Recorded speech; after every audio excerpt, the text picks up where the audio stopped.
Peptides are powerful and often misunderstood. But we're here to change that. I'm Dr. Kylie Burton. I'm Jessica Briecke. This is Pep Talk, Peptides Unpacked. Science made simple, results made real. Welcome to episode 1. What is a peptide? Did you know peptides have been used in medicine for more than 100 years? And today there are over 80 FDA approved peptide drugs. Everything from insulin to GLP-1s like Ozempic. Peptides aren't new. We're just finally realizing what else they can do. And that's what we're here for. So, again, welcome to Pep Talk, Peptides Unpacked. I'm Jessica Briecke, a licensed massage therapist and a functional nutritionist with more than 30 years of experience helping people heal through foundational wellness and now through the power of peptides. I'm Dr. Kylie Burton, a chiropractor who hates adjusting. I'm a functional medicine doctor who spent years helping people get answers when traditional labs say everything looks fine. Together, Jess and I are pulling back the curtain on the science of peptides and how they fit into real-world healing. We're going to mix science with simplicity so that you can understand what these little molecules actually do and why they matter for your gut, your mood, your metabolism, and your longevity.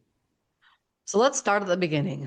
What exactly is a peptide, and why is everybody suddenly talking about them? So peptides we can overcomplicate it when we talk about it. I think everybody is trying to understand what peptides are, but the short story is that they're just a grouping of amino acids and they act like little messengers in the body, which hormones do too. And there's a lot of confusion between the difference between a hormone and a peptide, but they do function similarly, but they do have also different roles. When I think of what a peptide actually is, it's like these little cells that are telling our body either to repair, to burn fat, to make hormones, to calm down inflammation in the body. So maybe we cut ourselves. We get a cut on our skin, and we are going to actually have peptides that do the signaling that tell our body to make whatever those next steps are in the healing process. So think of them as little messengers. They're like little text messages between our cells, and they're telling the next level of worker what they have to do. So it's just this constant communication highway of amino acids that are chatting within the body. Yeah, so I'm going to unpack that for you. Amino acids are what make up a protein. So as you think about food, your carbs, your fats, your proteins, amino acids would be the very basic block of a protein. A peptide is a group of amino acids, but not as big as a protein. So it's like in that middle gap there. Another way to think about it is you have nutraceuticals or supplements on one end of the spectrum. Then on the other end of the spectrum, you have pharmaceuticals, things that you have to have a prescription for. And in the middle, you have peptides. And peptide therapy, as Jess mentioned, is similar to hormone therapy. I want you guys to think about it in that manner. It's not like peptides are this mysterious thing. It's a peptide therapy, which is no different than going to your doctors and getting testosterone injections or getting a bioidentical hormone from a hormone therapy clinic. It's just a different type of therapy, doing different actions in the body. Constantly happening all the time.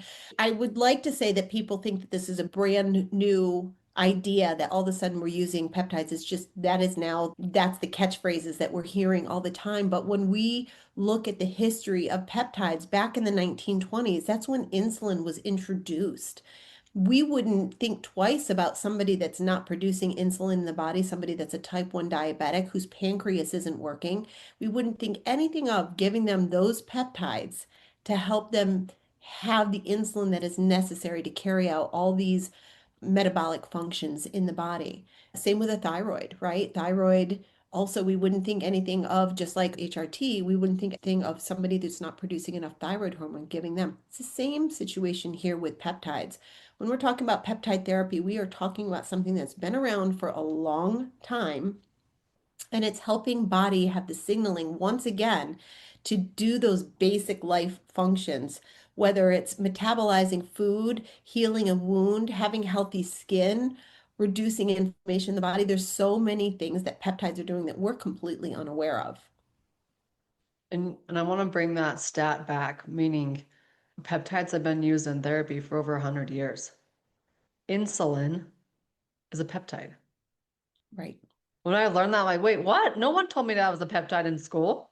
They never used that word. They just said insulin is used to balance blood sugar. Right. But insulin itself, the compound of it, is a peptide. Right. And breaking that down one step further, it's a communicator. Like we're talking about all these peptides as being these communicators, but insulin tells our body what to do with blood sugar when we eat. When our blood sugar rises after we eat a meal, that insulin is that driver, that guy that he's like the boss that's telling all the little workers what to do with all this blood sugar now that it's in the body. Yeah. Insulin is just one of them. In the 1970s, peptide therapy expanded research in areas like immunotherapy, cancer treatment, and vaccine development. And then in the 80s and 90s, the peptides somatostatin and calcitonin began to help regulate calcium and other hormone production. So this stuff isn't new. It's not new. It's being No. commercialized and branded effectively, but it's not new. Right. So we're hearing the names Ozempic and Wegovy and Mounjaro, all the social media hype that's around it. But the reality is, even these particular GLP-1 peptides, they've been around for over 20 years. We've been using them for over 20 years. And now we're seeing that, oh my goodness, not only are we controlling people's blood sugar levels with these, we're seeing them reduce inflammation. We're seeing them lose weight. We're seeing this signaling in their brain that tells them when they're actually hungry or when they're full. These are side benefits that are happening. What else is there? It's exciting. Yeah, one of the reasons why I got interested in peptides because I had asked a couple different people about it. And they said, "Oh, I'm taking the peptide because I heard of its neuroprotective components." The weight loss is just a cool side effect if that happens, but there are multiple aspects to these peptides that we just don't talk about because weight loss is such a big proponent and such a huge market that companies have gone after. So there are additional peptides than just the GLP-1s and the weight loss. And that's what we're going to get into We're going to get into that a this little bit. Yeah. podcast. Uh-huh. You touched on something, the neuroprotective though, Kylie. So that's where my story kind of even begins, my relationship with them. So I had to dive deep and really dig in on the information because I was seeing people in practice that were coming to me using these peptides would in a way that I thought was kind of irresponsible. Big major doses, standard dosing that their doctors were prescribing without any guidance whatsoever. And then they would come to me because either things they had plateaued, things weren't working anymore, or they were seeing too much wasting and they were getting what the Ozempic face and not a healthy body. So they were coming to me for guidance on how to do that. And I didn't know how to help them. So I dove deep into the education. And along the way, I discovered that neuroprotective benefit that those GLPs were offering. So, Alzheimer's is referred to as type 3 diabetes. So, it's no wonder that we are seeing these brain benefits, this neuroprotective aspect of a GLP-1 and a GIP. And that's what made me want to start using them myself. I think it's one of the saddest diseases that we're facing is Alzheimer's and dementia. And I am the daughter of a stroke survivor who is the daughter of a stroke survivor. And when we're seeing lowered brain inflammation and a reducing our risk of stroke, I wanted in on that. So that's where I began my journey. Anything else was going to be icing on the cake. They've changed my life. But the benefits of these are so massive. So when we talk about peptides, there's so many out there that are outside of this GLP-1 that we were talking about. There is something like BPC 157 or TB 500. And maybe you can speak to that a little bit because I know that you have dove into a little these other beneficial peptides. Yeah. I mean, there's more than just the GLP-1s for sure. And you name these like letters and then the numbers. Like, can we not come up with a better name for these things? BP Exactly. 157, THC, blah, blah, blah, blah, blah. I just have to laugh about it. But inside the athletic space or the physical exercise space, there's this thing called growth hormone, GH.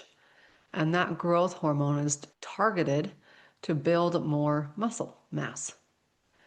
And there is a peptide that stimulates GH in a very natural way to grow more muscle mass.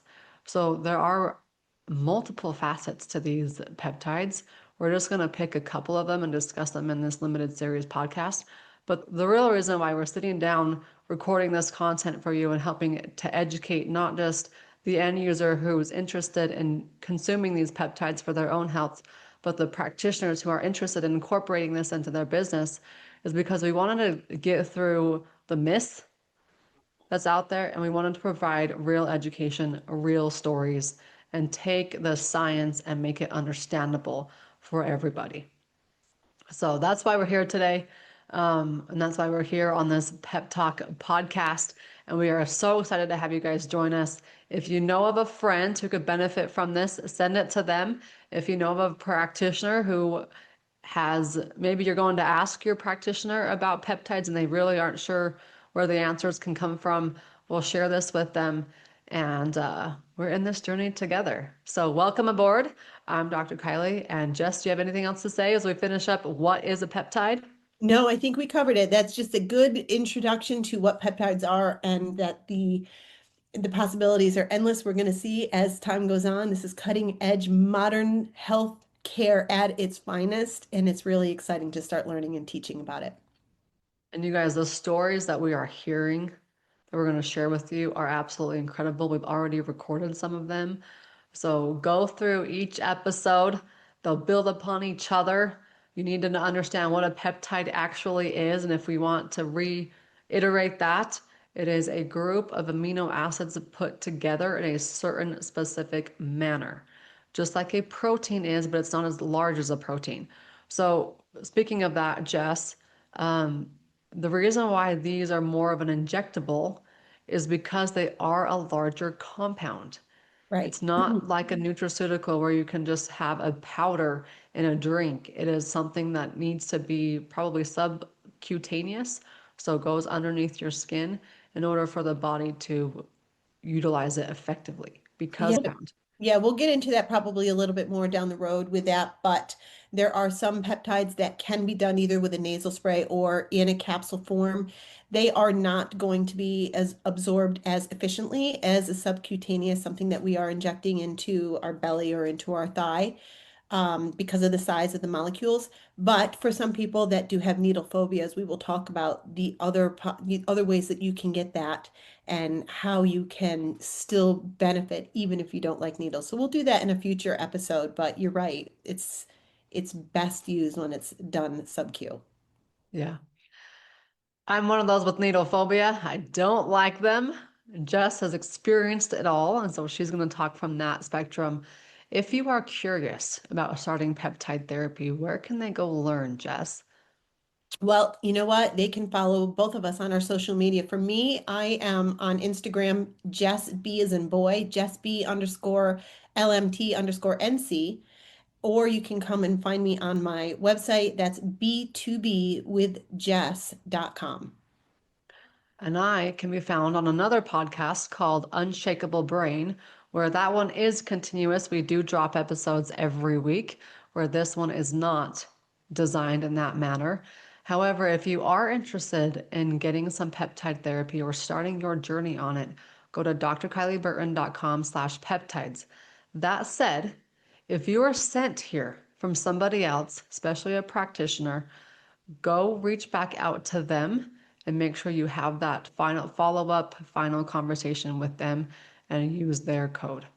If you are interested in starting the business side of this for yourself and adding some extra income, go to drkylieburton.com/peptides and we will walk you through the right avenue for that. If you've been sent by somebody else, please don't bypass them. Go back to them and make sure you're getting the correct information to go underneath them as well so that we can all benefit. Because ultimately, with the model that we have chosen, Jess and I, in this podcast, is that we all can grow this together because together we are a bigger, powerful force.